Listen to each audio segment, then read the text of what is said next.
ஆன்மீக சொந்தங்கள் அனைவருக்கும் அன்பான காலை வணக்கம். நாம் நம்மளுடைய சேனலில் தொடர்ந்து நிறைய சுவாரஸ்யமான ஆன்மீகம் சார்ந்த தகவல்களை தாங்க பார்த்துட்டு வந்துட்டு இருக்கோம். அந்த வரிசையில் என்ன பார்க்க போகிறோம் அப்படின்னா, புதிதாக பிறக்க இருக்கக்கூடிய நவம்பர் மாதமானது எப்படிப்பட்ட பலன்களை எல்லாம் மகர ராசினியர்களுக்கு கொடுக்க இருக்குது அப்படின்றத பற்றி தான் தெரிஞ்சுக்க போகிறோம். கூடவே ஆன்மீக ரீதியாக இந்த நாட்கள் எல்லாம் எளிமையாக கடந்து வரத்துக்கு செய்யக்கூடிய பரிகாரங்கள் என்ன அப்படின்றதையும் நம்ம பார்க்க இருக்கோம். ஸோ வீடியோ உங்களுக்கு கண்டிப்பாக யூஸ்ஃபுல்லாக இருக்கும். எங்கேயுமே ஸ்கிப் பண்ணிடாமல் தொடர்ந்து பார்த்து பயன்பெறுங்க. ஒரு மனிதனுடைய வாழ்க்கையில் மாற்றங்கள் அப்படின்றத எதிர்பார்க்காதவங்க யாருமே இருக்க முடியாது. ஏன்னா கண்டிப்பாக ஒரு சூழ்நிலையை போல இன்னொரு சூழ்நிலை இருக்கவே முடியாது. மனிதர்களுடைய வாழ்க்கையை அடுத்து என்ன நடக்க போகுது அப்படின்றது தெரியாமல் ஒரு நிச்சயமற்ற வாழ்க்கையில் தான் வாழ்ந்துட்டு இருக்கும். இருந்தாலும் இந்த காலகட்டத்தில் இந்த நிச்சயமற்ற வாழ்க்கையிலையுமே எவ்வளவு போராட்டங்கள், எவ்வளவு பிரச்சனைகள், எவ்வளவு மனஸ்தாபங்கள், இது எல்லாமே தீர்ந்து சிறப்பாக வாழ முடியுமா அப்படின்னா கண்டிப்பாக முடியவே முடியாது அப்படின்னு தான் சொல்லணும். ஏன்னா ஒவ்வொரு டைம்லேயுமே இருக்கக்கூடிய கிரக சூழ்நிலைகள் தான் இது எல்லாத்தையுமே தீர்மானிக்குது. ஸோ மகர ராசிக்காரர்களுக்கு எப்படி இருக்குது, என்னென்ன கிரகநிலைகள் என்ன மாதிரியான பலன்களை கொடுக்க இருக்குது அப்படின்றதெல்லாம் நம்ம தொடர்ந்து பார்க்கலாம். வீடியோக்குள்ளே போகிறதுக்கு முன்னாடி நீங்கள் நம்ம சேனலை சப்ஸ்கிரைப் பண்ணாமல் இருக்கீங்க அப்படின்னா மறக்காமல் சேனலை சப்ஸ்கிரைப் பண்ணிக்கோங்க. கூடவே பக்கத்தில் இருக்கிற பெல் சிம்பிளையும் கிளிக் பண்ணிக்கோங்க. அப்போ தான் நாங்கள் போடக்கூடிய வீடியோக்கள் எல்லாமே உங்களுக்கு நோட்டிஃபிகேஷன் உடனுக்குடன் வந்தடையும். நீங்களும் பார்த்து பயன்பெறலாம். வாங்க வீடியோக்குள்ளே போகலாம். 2025 வருடத்தினுடைய நவம்பர் மாதம் மகர ராசி நேயர்களே உங்களுக்கு பொதுவாகவே ஒரு சாதகமான ஒரு நிலையில தான் இருக்குது. ஏன்னா நிறைய பலன்கள் உங்களுக்கு கிடைக்க போகுது. சூரியனுடைய பயிற்சி இந்த மாதம் உங்களுக்கு 10வது மற்றும் 11வது வீட்டில் தான் இருக்கும். பொதுவாக இந்த ரெண்டு சூழ்நிலைகளிலுமே சூரியன் உங்களுக்கு சாதகமான முடிவுகளை தான் தர இருக்கிறாரு. அதனால சூரியனுடைய பயிற்சிக்கு முன்னாடியும் சரி, சூரியனுடைய பயிற்சிக்கு பின்னாடியும் சரி நிறைய மாற்றங்கள் உங்களுக்கு சாதகமாகவே இருக்குது அப்படின்னே சொல்லலாம். அது மட்டும் இல்லாமல் இந்த மாதம் நவம்பரில் 2ஆம் பாதியும் உங்களுக்கு சிறப்பாக இருக்கும். முதல் பாதி எப்படி சிறப்பாக இருக்கோ அதே போல தான் 2ஆம் பாதியும் இருக்க போகுது. செவ்வாய் பயிற்சியை வைத்து பார்க்கும் பொழுது நிறைய மாற்றங்கள் இப்போ உங்களுக்கு கிடைக்கும் அப்படின்னு சொல்லலாம். ஏன்னா செவ்வாய் இந்த மாதம் முழுக்க உங்களுக்கு லாப வீட்டில் தன்னுடைய சொந்த ராசியான விருச்சகத்தில் தான் இருக்க போகிறாரு. ஸோ இங்கேருந்து செவ்வாய் மூலமாக உங்களுக்கு நிறைய நல்ல அனுகூலமான பலன்கள் கிடைக்கும். நவம்பர் 23ஆம் தேதி வரைக்குமே லாப வீட்டில் தான் இந்த கிரகம் இருக்க போகுது. அடுத்ததாக புதனுடைய பயிற்சி வைத்து பார்க்கையில் 10வது வீட்டில் தான் இருக்கிறாரு. ஸோ புதன் கிரகம் உங்களுக்கு நல்ல பலன்களை கண்டிப்பாக கொடுக்கும். அதே போல் குரு 7வது வீட்டில் இருக்கிறாரு. உங்களுக்கும் அதன் மூலமாகவும் நல்ல பலன்கள் தான் கிடைக்க போகுது. நவம்பர் 2லேருந்து நவம்பர் 26 வரைக்குமே சுக்கிரன் சராசரியாக தான் இருக்க போகிறாரு. இருந்தாலும் உங்களுக்கு பிரச்சனை கிடையாது. இந்த 26ஆம் தேதிக்கு அப்புறமா சுக்கிரன் உங்களுக்கு இன்னும் நல்ல பலன்களை கொடுப்பாரு. சனி 3வது வீட்டில் இருக்கிறாரு. 3வது வீட்டில் இருந்தாலும் பிற்போக்கான நிலையில் தான் இருப்பார். இதனால் சனி உங்களுக்கு சாதகமான பலன்களை கண்டிப்பாக கொடுப்பாரு. ஆனால் ராகு கேதுன்னு சொல்லக்கூடிய இந்த சர்ப கிரகங்கள் பெரிய அளவில் உங்களுக்கு மாற்றத்தை கொடுக்காது. இந்த ராகு கேதுவினுடைய பயிற்சியிலிருந்து ஒருவர் அதிகமான அனுகூலத்தை எதிர்பார்க்கவே முடியாது. இருந்தாலும் ராகு மற்றும் நவம்பர் 24ஆம் தேதி வரைக்குமே குருவினுடைய நட்சத்திரத்தை தான் இருக்க போகிறாரு. ஸோ அந்த டைமில் உங்களுக்கு நல்ல பலன்களை அவர் கொடுக்கலாம். பொதுவாக ராகு கேதுக்கிட்ட இணக்கத்தை நீங்கள் எதிர்பார்க்காதீங்க. மற்ற கிரகநிலைகள் உங்களுக்கு நல்ல பலன்களை கொடுத்தாலுமே கூட இந்த 2 கிரகங்களும் பெருசாக உங்களுக்கு எந்த விதமான அளவிலையும் உதவ போகிறது கிடையாது. பெரும்பான்மையான கிரகங்கள் உங்களுக்கு சாதகமாக இருக்குது. அப்படிங்கும் பொழுது இந்த 2 கிரகங்களையும் நீங்கள் எடுத்துக்க தேவையில்லை. ஒரு சில நேரங்களில் சின்ன சின்ன சிக்கல்கள் அப்படின்றது ஏற்படலாம். ஆனால் அது எல்லாமே உங்களுடைய அதீத நம்பிக்கையால் சரி பண்ண முடியும். ஸோ பலவீனமான பலன்களை உங்களுக்கு கொடுக்குற மாதிரி இருக்கும். ஒட்டுமொத்தமாக பார்த்தீங்கன்னா இந்த நவம்பர் மாதத்தை ஒப்பீட்டளவில் நல்ல பலன்கள் கண்டிப்பாக கிடைக்கும். பயப்பட தேவையில்ல. அதோட ஒவ்வொரு மாதமுமே ஏற்படக்கூடிய இந்த கிரக நிலைகள் இருக்கு இல்லையா, அதனுடைய நிலைகளை வைத்து பார்க்கும் பொழுது ஒவ்வொரு மாதமும் பலன்களும் மாறுபாடடையும். ஸோ 2025ஆம் ஆண்டினுடைய 11வது மாதமாக இருக்கக்கூடிய நவம்பர் மாதம், இந்த மாதத்தில் நிகழக்கூடிய கிரக பயிற்சிகள் பல மங்களகரமான யோகங்களை ஏற்படுத்தி கொடுக்குது. இந்த யோகங்களால் உங்களுக்கு மிகப்பெரிய ஒரு நன்மைகளும் நடக்க போகுது அப்படின்னே சொல்லலாம். ஸோ உங்களுக்கு 2025ஆம் ஆண்டு எப்படி இருக்க போகுது அப்படின்றத நீங்கள் மிஸ் பண்ணாமல் தெரிஞ்சுக்கணும். ஏன்னா ஒவ்வொரு மாதமுமே மாற்றம் இருக்கும். ஒரே மாதிரி எல்லா மாதமும் இருக்காது. அதில் மகர ராசிக்காரர்களுக்கு எப்படி இருக்குது அப்படின்னு பார்த்தோன்னா ரொம்ப நல்லாவே இருக்குது அப்படின்னு தான் சொல்லணும். ஏன்னா நிறைய மாற்றங்கள் உங்களுக்கு இப்போ கிடைக்க போகுது. நவம்பர் மாதத்தை பொறுத்த வரைக்கும் உங்களுடைய தொழில் வாழ்க்கை ரொம்ப சிறப்பாக இருக்கும். தொழிலில் நிறைய மாற்றங்களை நீங்கள் பார்ப்பீங்க.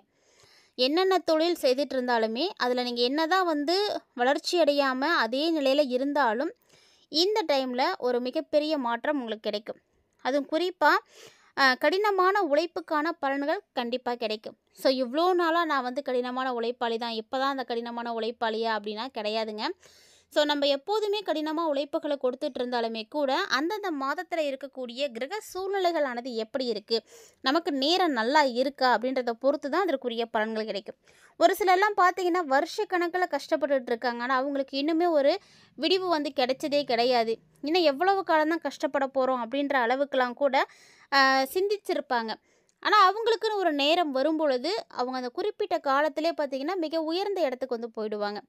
ஸோ நம்ம கடினமான உழைப்புகளை கொடுக்கக்கூடியவர்களாக இருந்தாலுமே கூட நமக்கான கிரக அமைப்புகளும் நேரமும் காலமும் எப்படி இருக்குது அப்படின்றத கண்டிப்பாக நம்ம பார்க்கணும். அதாவது ஒருவருடைய ஜனனகால ஜாதகத்தை வச்சு அவங்களுடைய அதிர்ஷ்டகரமான விஷயங்களை தெரிஞ்சுக்க முடியும். அவங்களுக்கு என்ன வேலை வந்து சிறப்பாக இருக்கும், என்ன செஞ்சால் அவங்களால உயர முடியும் அப்படின்றதையெல்லாம் கண்டிப்பாக தெரிஞ்சுக்கலாம். நீங்களும் ஒருவேளை உங்களுக்கு என்ன வேலை ஆப்டாக இருக்குது அப்படின்றத தெரிஞ்சுக்காமல் இருக்கீங்க அப்படின்னா அதை முதல்ல நீங்கள் வந்து பாருங்கள். ஸோ இதுக்காக நம்ம என்ன பார்க்கணும் அப்படின்னா உங்களுடைய ஜனனகால ஜாதகத்தை தான் பார்க்கணும். ஏன்னா ஜனனகால ஜாதகத்தில் ஒவ்வொரு கிரகங்களும் இருக்கக்கூடிய நிலைகளை வைத்து தான் எந்த தொழில் உங்களுக்கு சிறப்பாக இருக்கும் அப்படின்றதையே வந்து தீர்மானிக்க முடியும். இந்த ஜனனகால ஜாதகத்தை எப்படி கணிக்கிறது? ஒரு மனிதன் பிறக்கும் பொழுது அவன் பிறக்கக்கூடிய நேரம், காலம், கிழமை இதையெல்லாம் வச்சு அந்த டைமில் இருக்கக்கூடிய அந்த 9 விதமான கிரகங்கள், நட்சத்திரங்கள் என்ன இருக்குது அப்படின்றதெல்லாம் வைத்து தான் அவங்களுக்கான ராசி அதெல்லாம் வந்து கணிச்சிட்டு அவங்களுடைய ஜனனகால ஜாதகத்தையே வந்து ரெடி பண்ணுறாங்க. ஸோ ஒருவருடைய வாழ்க்கையில் ஒரு உயர்ந்த நிலைக்கு போகணும் அப்படின்னா கண்டிப்பாக வருமானம் முக்கியமான ஒன்று. ஒருவருடைய வாழ்வாதாரம் உயருது அப்படின்னா அவங்களுக்கு வருமானம் நல்லபடியாக கிடைக்கிது அப்படிங்கிறது தான் உண்மையான ஒரு விஷயம். இதை யாராலையும் வந்து தவிர்க்கவே முடியாது. அப்படிப்பட்ட வருமானத்தை தரக்கூடிய தொழிலை தேர்ந்தெடுக்கிறது அப்படிங்கிறது தான் புத்திசாலித்தனம். ஸோ மகர ராசிக்காரங்களாக இருக்கீங்க அப்படின்னா உங்களுக்கு என்ன தொழில் செய்தால் சிறப்பாக இருக்கலாம், எதெல்லாம் நீங்கள் செய்யணும் செய்யக்கூடாது அப்படின்றத முதல்ல தெரிஞ்சுக்கோங்க. ஏன்னா ஒரு சிலர் பார்த்திங்கன்னா எதெல்லாம் அவங்க செய்யக்கூடாதோ அதை தான் செய்வாங்க. அதை செய்யும்பொழுது அதில் என்ன கிடைக்கும்? அவங்களுக்கு நஷ்டம்தான் கிடைக்கும், கெட்ட பேர் தான் கிடைக்கும். ஒருத்தவங்க ஒவ்வொரு விஷயங்களை இதைத்தான் செய்யணும் அப்படின்ற ஒரு கோட்பாடுகள் இருக்கும். அதை நீங்கள் செஞ்சீங்க அப்படின்னா அதை செய்யக்கூடிய விஷயம் கஷ்டமாக கூட இருக்கலாம். அதெல்லாம் வந்து பெருசுப்படுத்தாமல் நீங்கள் துணிஞ்சு செஞ்சீங்க அப்படின்னா கண்டிப்பாக அதில் நீங்கள் ஒரு மிகப்பெரிய வெற்றிகளை வந்து பார்க்க முடியும்.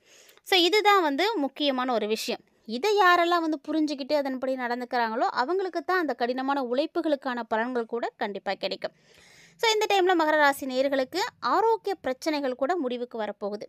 ஏன்னா இவ்வளவு காலமாக சனி பகவானால் நீங்கள் பாதிப்புகளை எல்லாம் பார்த்துருப்பீங்க. சனி பகவான் அப்படின்னு எடுத்துக்கிட்டாங்களாவே பெருசாக தொழிலையும் ஆரோக்கியத்தை தான் பாதிப்படை செய்வார். ஸோ இந்த டைமில் நீங்கள் ஆரோக்கியத்திற்கான பிரச்சனைகள் எல்லாத்துக்குமே ஒரு முடிவை வந்து கண்டுபிடிக்க போகிறீங்க. உங்களுடைய பெருமையை வந்து நீங்கள் பேசுகிறதுக்கு பதிலாக நல்ல செயல்களுக்கு உங்களை வந்து அர்ப்பணிச்சுக்கோங்க. உங்களை பற்றி நீங்களே வந்து பெருமை பேசிகிட்டு இருக்கிறதுனால எதுவுமே வந்து நடக்க போகிறது கிடையாது. ஸோ நீங்கள் வந்து ஒவ்வொரு செயல்களையுமே ரொம்ப அர்ப்பணிப்போடு வந்து நடந்துக்கோங்க. நிறைய விஷயங்களை வந்து நல்ல விஷயங்களாக செய்யுங்க. நீங்கள் செய்யக்கூடியது எதுவாக இருந்தாலும் மற்றவங்களுக்கு அதனால் எந்த பாதிப்புகளும் ஏற்படாத மாதிரி பார்த்து செய்யுங்க. நீங்கள் செய்யக்கூடிய செயல்பாடுகள் தான் உங்களுடைய வாழ்க்கையை வந்து மாற்றி கொடுக்க போகுது. அதாவது பெருசாக சொல்லுவாங்க இல்லையா, நம்ம எப்போதுமே வாங்குகிற இடத்துல இருக்கக்கூடாது. என்றைக்கு நம்ம கொடுக்குற இடத்துக்கு மாறுறோமோ அப்போ தான் அதனுடைய பலன்கள் நமக்கு வந்து கிடைக்கும். சொல்லப்போனால் இறைவனுடைய பலனே முழுமையாக எப்போ கிடைக்கும்னா அடுத்தவங்களுக்கு நம்ம எப்போதும் எதுவும் கொடுக்குறோமோ அப்போ தான் வந்து கிடைக்கும். ஸோ அதனால் மற்றவர்களுக்கு கொடுத்து பழகுங்க. அதுவே உங்களுடைய வாழ்க்கையில் மிகப்பெரிய ஏற்றத்தை வந்து கொடுக்கும். ஸோ பல பிரச்சனைகள் உங்களுக்கு வந்து தீரக்கூடிய ஒரு நேரம். கண்டிப்பாக வாழ்க்கையில் இருக்கக்கூடிய ஆரோக்கிய பிரச்சனைகள் எல்லாமே தீர்ந்துடும். பல வழிகளிலிருந்து உங்களுக்கு பணம் கிடைக்க ஆரம்பிக்கும். ஸோ இந்த பணத்துக்காக தான் இவ்வளோ கஷ்டப்படுறோம், அந்த பணத்தையே வந்து பல வழிகளில் சம்பாரிச்சிட்டோம் அப்படின்னா எப்படி இருக்கும்? அந்த மாதிரியான எண்ணங்கள் எல்லாம் மகர ராசினியர்களுக்கு உருவாகும். மகர ராசினியர்களுக்கு பார்த்தீங்கன்னா பல வழிகளில் இருந்து பணமும் வந்து கிடைக்கும். ஆனால் அந்த பணத்தை நீங்கள் எப்படி சரியாக பயன்படுத்துகிறீங்க அப்படிங்கிறது முக்கியமானது. ஏன்னா ஒரு சிலருக்கு பார்த்தீங்கன்னா பணம் பல வழிகளில் இருந்து வரும், கேட்ட நேரத்துக்கு நினச்ச நேரத்துக்குலாம் வந்துடும். அதை எப்படி செலவு செய்கிறது, என்ன மாதிரியான விஷயங்களில் செலவு செய்கிறது, எப்படி இன்வெஸ்ட் பண்ணுறது, சேமிக்கிறது, இது பற்றின எந்த விதமான நாலேஜுமே இருக்கவே இருக்காது. ஸோ அந்த அறிவு இல்லை அப்படிங்கும் பொழுது அந்த பணம் எவ்வளவு வந்தாலும் அது எதுக்குமே பிரயோஜனப்பட போகிறது கிடையாது. அதனால் நீங்கள் என்ன பண்ணுறீங்கன்னா அந்த பணத்தை சரியாக வந்து செலவு பண்ணுங்கள். ஒரு நல்ல விஷயத்துக்காக பண்ணுங்கள், இல்லைனா ஒரு சிறப்பான ஒரு வேலைக்காக அதை வந்து இன்வெஸ்ட் பண்ணுங்கள். முதலீடுகளை நம்ம எதில் செய்கிறோம் அப்படிங்கிறது தான் முக்கியமானது. அதனால் எந்த விஷயத்தில் முதலீடுகள் செய்கிறோம் அப்படிங்கிறத முதல்ல யோசிச்சுக்கோங்க. நீங்கள் செய்யக்கூடிய முதலீடுகள் சரியாக இருந்துச்சு அப்படின்னா கண்டிப்பாக அதனால் உங்களுக்கு நல்ல முன்னேற்றம் கிடைக்கும். இந்த விஷயத்த எந்தெந்த மகர ராசிக்காரங்க புரிஞ்சு நடந்துக்கிறீங்களோ அவங்களுக்கு கண்டிப்பாக வந்து மிகப்பெரிய மாற்றம் இந்த நவம்பரில் காத்துட்டு இருக்குது. ஸோ துணிந்து உங்களுக்கு நல்லது நடக்கிறதுக்கு தொடர்ந்து நல்ல விஷயங்களை எல்லாம் செய்யுங்க. உங்களுக்கான விஷயங்கள் இன்னும் வந்து முழுமையாக நீங்கள் பார்த்து தெரிஞ்சுக்கணும் அப்படின்னு நினைக்கிறீங்கன்னா மறக்காமல் நம்மளுடைய சேனலில் தெரியக்கூடிய அந்த வாட்ஸ்அப் நம்பரை நீங்கள் தொடர்பு கொண்டு உங்களுக்கான பலன்களையும் முழுமையாக பார்த்துக்கோங்க. இப்போ நம்ம பார்த்துட்டு இருந்தது எல்லாமே பார்த்தீங்கன்னா மகர ராசியினுடைய அடிப்படையில் ஒரு பொதுவான பலன்கள் தான் பார்த்துருக்கோம். இது பார்த்திங்கன்னா எல்லாருக்குமே வந்து சரியாக இருக்குமா அப்படின்னா கண்டிப்பாக கிடையாது. ஸோ ஒரு 50% இருக்கக்கூடியவங்களுக்கு ஆப்டாக இருக்கும். மற்றவங்களுக்கெல்லாம் வந்து கொஞ்சம் வந்து ஏற்ற இறக்கத்தோடு தான் இருக்கும். ஸோ இது எல்லாத்தையும் தாண்டி உங்களுடைய ஜனனகால ஜாதகத்தை பார்க்கும்பொழுது தான் முழுமையான பலன்களை வந்து தெரிஞ்சுக்க முடியும். அதனால் நீங்களும் உங்களுடைய ஜாதகத்தை மறக்காமல் செக் பண்ணி பாருங்கள். ஜோதிடத்தினுடைய வழிகாட்டுதலின்படி நடக்கும் பொழுது நிறைய பிரச்சனைகளுக்கு ஒரு தீர்வு கிடைக்கும். ஸோ கண்டிப்பாக வந்து முயற்சி பண்ணுங்கள். இந்த வீடியோ பதிவில் நிறைய விஷயங்களை நீங்கள் தெளிவாக பார்த்து தெரிஞ்சுட்டு இருந்திருப்பீங்கன்னு நினைக்கிறேன். கண்டிப்பாக வீடியோ உங்களுக்கு பிடிச்சிருந்துருக்குன்னு நினைக்கிறேன். ஒருவேளை பிடிச்சிருந்ததுன்னா லைக் பண்ணுங்கள், ஷேர் பண்ணுங்கள், மறக்காமல் கமெண்ட் பண்ணுங்கள்.